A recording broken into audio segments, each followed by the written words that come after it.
platicar un poquito sobre el tumor de Wilms. El tumor de Wilms fue descubierto en 1899 por el cirujano alemán Max Wilms. Él fue el primero en describir como tal las características de este tumor y él lo definió como un sarcoma con mezcla de tejido conectivo, músculo liso, estriado y células epiteliales que recubren las luces que forman las glándulas. Bueno, yo leí que el tumor de Wilms es un cáncer embrionario que se da del riñón. Macroscópicamente, este suele ser una tumoración bien delimitada, puede tener un aspecto grisáceo, opaco, puede tener quistes, hemorragias y se crea una combinación trifásica de células, se llaman blastema, epitelio, estroma. Además, dependiendo del estadio en el que esté esta tumoración, puede imitar estadios de nefrogenia, o sea que puede como crear túbulos, glomérulos, cosas así. En los cortes histológicos hay presencia de unas llamadas células azules y pues los túbulos o glomérulos que se forman a raíz de la tumoración. Bueno, creo que es muy importante también mencionar la epidemiología, ya que tiene una incidencia máxima en pacientes pediátricos y es el 95% de los casos se van a producir antes de los 10 años. Normalmente la incidencia máxima se da entre los 2 a 5 años. Y pues bueno, eso es una de las neoplasias más malignas de la sociedad moderna. Y pues se puede dar en 2 riñones, o sea que va a afectar de forma simultánea, que se va a llamar sincrónica, o en solamente uno después de otro, que se va a llamar metacrónica. Sí, de hecho, o sea, los pacientes se presentan con dolor abdominal, la tumoración, la hipertensión renal, y pues en algunas cosas, en las partes respiratorias, pues vamos a encontrar disnea y en algunos casos empiema, y la metástasis se va a presentar principalmente pulmonar.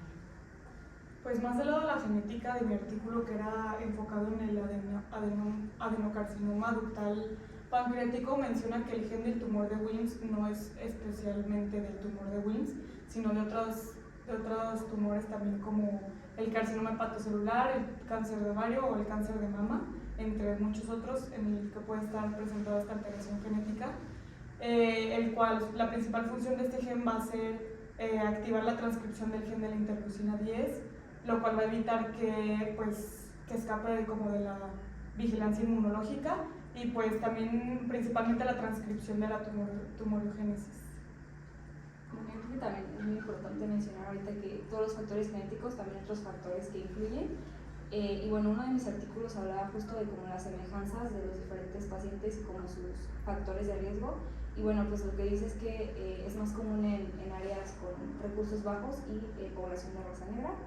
Se experimentaron con pacientes pediátricos y pues se dieron ciertos determinantes que vieron que específicamente las desigualdades económicas pues hacían, tanto en términos de supervivencia, de vivienda, de seguridad alimentaria y todo eso, que había pacientes que pues justamente por ese como diferencia de recursos era más como probable que fueran a desarrollar este tipo de tumores. Y bueno, como mi compañera habló de factores de riesgo, mi artículo mencionaba que una de las secuelas era una enfermedad renal crónica y pues esta tenía hipertensión, albuminuria o daño tubular, y al menos casi de 2/3 de los sobrevivientes pues tenían esta enfermedad crónica y pues eran niños de 2 a 5 años.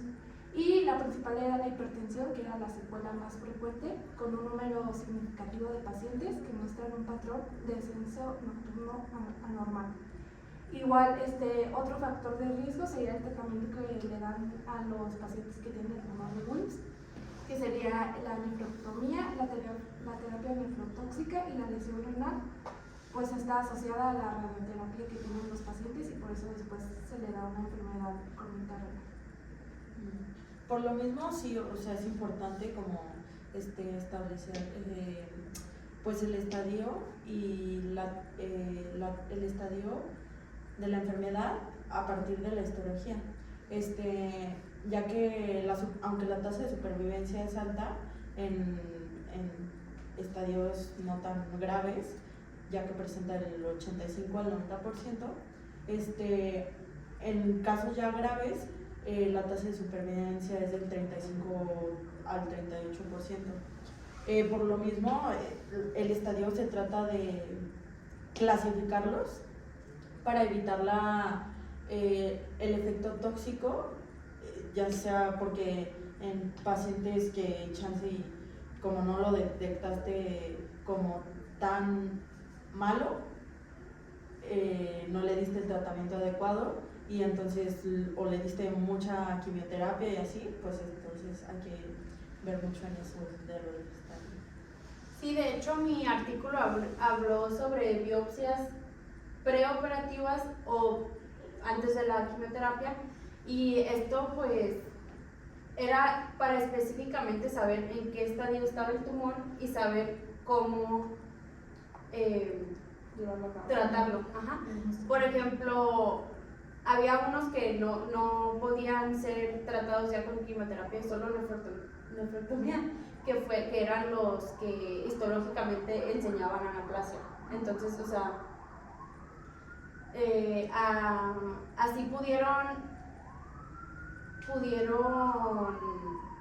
realmente entender el estadio del tumor para saber, como dijo Carlita, o sea, cuánta quimioterapia darles o si ya ocupaban la nefrectomía inmediatamente. Y esto es porque lo de la biopsia es controversial, porque obviamente cuando encuentran un tumor en un niño lo que quieren es pues quitárselo pues rápido.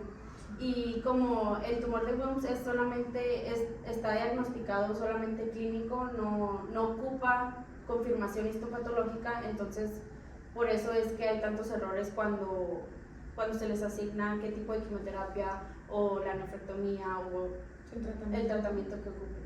Pues hablando del tratamiento, uno de mis artículos trataba sobre una comparación que se realiza de una nefrectomía radical, que es la que tú dices, la que normalmente se hace, y pues otra cirugía que se llama cirugía conservadora de nefronas, y pues este artículo menciona como la diferencia que hay entre una y otra y cuál es mejor en base a pues como investigaciones y pruebas que se hicieron, y pues el resultado dio que era un poco mejor, bueno, mucho mejor, la cirugía conservadora de nefronas, porque aumentaba la tasa de filtración glomerular en niños.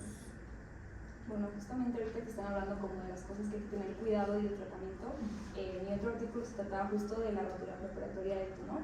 Pues en este estudio principalmente se quería investigar como la experiencia que tienen los doctores, ¿no? O sea, y como la importancia que tenemos que tener nosotros de poder saber como los riesgos, aunque sean muy mínimos, porque esta rotura se da en un 3.1% de todos los pacientes. Pero pues justo eso, ¿no? Para saber como el diagnóstico, el pronóstico y el tratamiento que se le va a dar al paciente y los posibles riesgos que puede tener, que pues claramente puede pasar aunque sea muy bajo el porcentaje.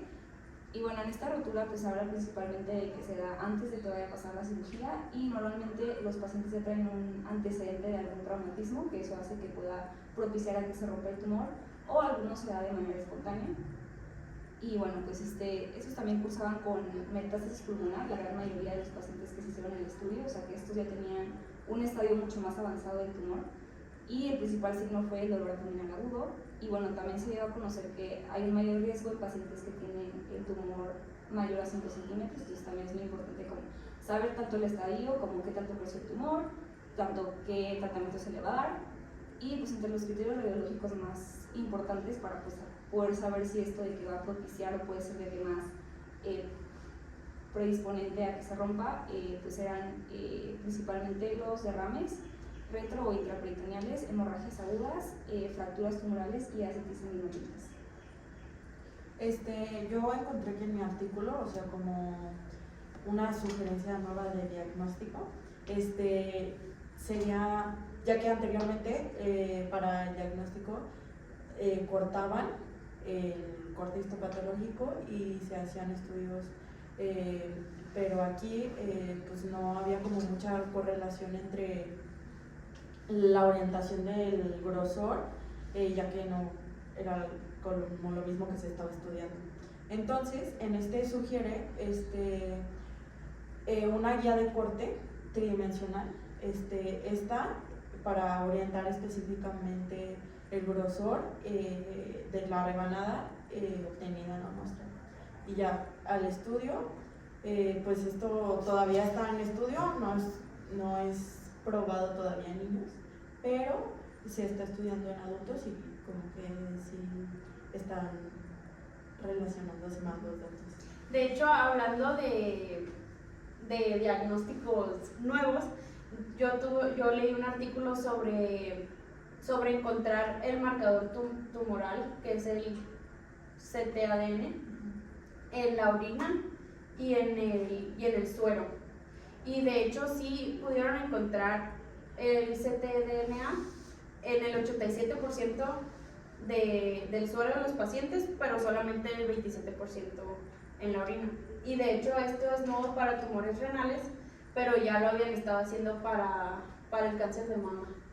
Y sí ha mejorado lo temprano que encuentran el tumor. Ajá. Pues muchas gracias. ¿Alguien quiere compartir alguna conclusión antes de terminar?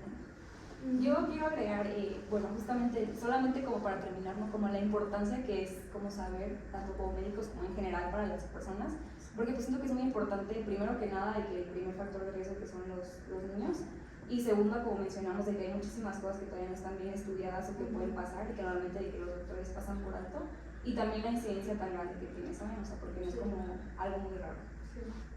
Claro.